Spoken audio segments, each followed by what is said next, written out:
This news is brought to you by Prabal TMT Saria, Salsan Steels Private Limited, Ramnagar Industrial Area, Gagret, Una, Himachal Pradesh। Himachal Pradesh में mining का बड़ा घोटाला सामने आया है। प्रदेश में बीते 5 सालों से 63 के करीब स्टोन क्रशर बिना लीज के चल रहे थे, जिसे सरकार के 100 करोड़ से अधिक का चूना लगाया गया। इन स्टोन क्रशर के द्वारा कोई भी रियल्टी उद्योग विभाग को नहीं दी गई। वहीं मुख्यमंत्री ने इस पर सख्ती से पेश आने के निर्देश दिए।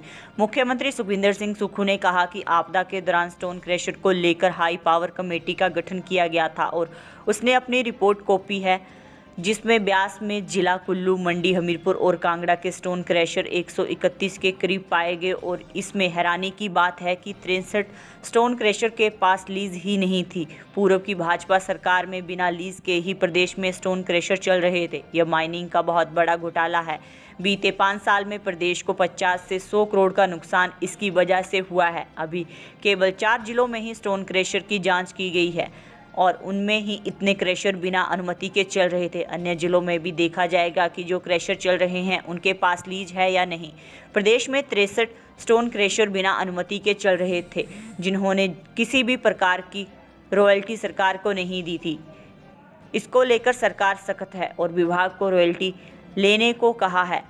मुख्यमंत्री ने कहा कि जिन स्टोन क्रशर के पास लीज है उन्हें खोलने के निर्देश दे दिए गए हैं और जिनकी थोड़ी बहुत कमियां हैं उनको दूर करने को कहा। वहीं राजस्व विभाग से जुड़े मामलों पर मुख्यमंत्री सुखविंदर सिंह सुक्खू ने कहा कि वर्तमान सरकार ने प्रदेश में पहली बार तेजी से इंतकाल के मामलों को निपटा है।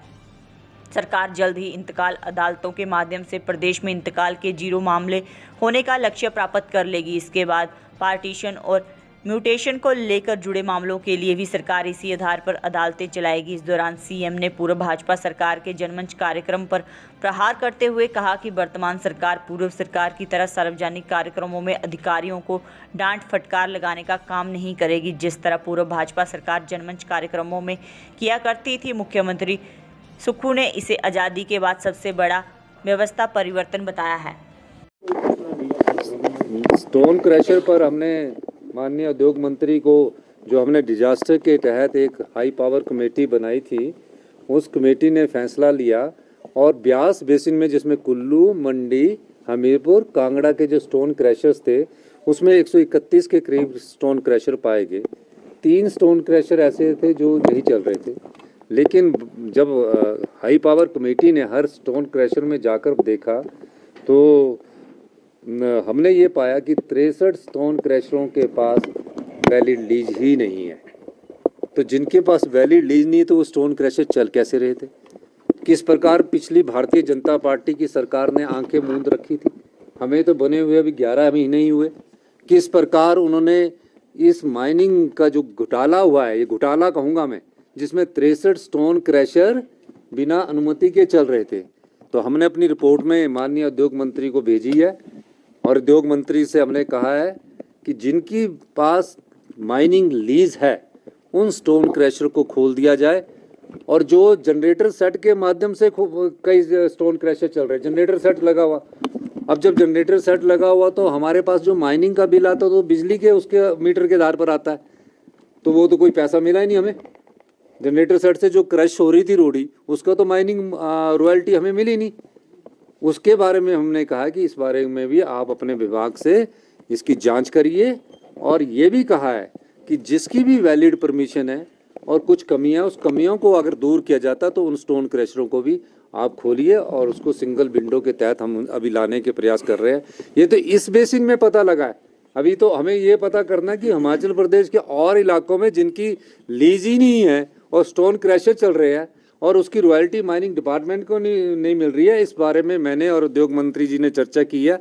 हम चाहेंगे कि जिन्होंने भी माइनिंग की है, चाहे वो कैप्टिव वाले हैं चाहे दूसरे स्टोन क्रशर है, उसकी रॉयल्टी सरकार के खजाने में जमा करवाए। इस दृष्टि से हमारी सरकार की विशेषता है। ये अभी तो हमने तो अभी देखा है, तो हमने तो अभी वो देखा, अब उद्योग विभाग इसको देखेगा कि कब से इनकी लीज कैंसिल है, कब से लीज नहीं मिली है और क्यों ऐसे चल रहे थे। तो ये तो 4 डिस्ट्रिक्ट का है।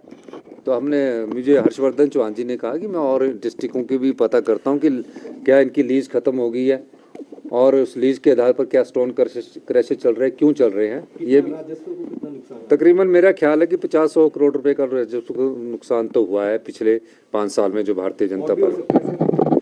अभी तो हमने इसमें स्टडी नहीं किया, लेकिन मेरा ये मानना है कि जिनकी लीज नहीं है, मैं सभी स्टोन क्रशरों से कहना चाहता हूँ वो अपनी लीज को रिन्यू करे।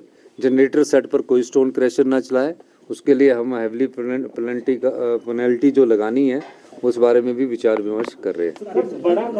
बैठक है उसमें जो हमने इंतकाल अदालतें लगाई है, उन इंतकाल अदालतों में हमारा 76% इंतकाल हो चुके हैं। हमने आज जो बैठक करनी है उसमें हमारा मुख्य उद्देश्य है कि पार्टीशन के कितने केस ईयर वाइज है, डिमार्केशन के कितने केस ईयर वाइज है, और हमने भारतीय जनता पार्टी की तरफ जनमंच नहीं लगाना है कि हम जनमंच में लाएं, अधिकारियों को डांटे, बेइज्जत करें, उस तरह नहीं हमने करना है, खूब खर्चा करें।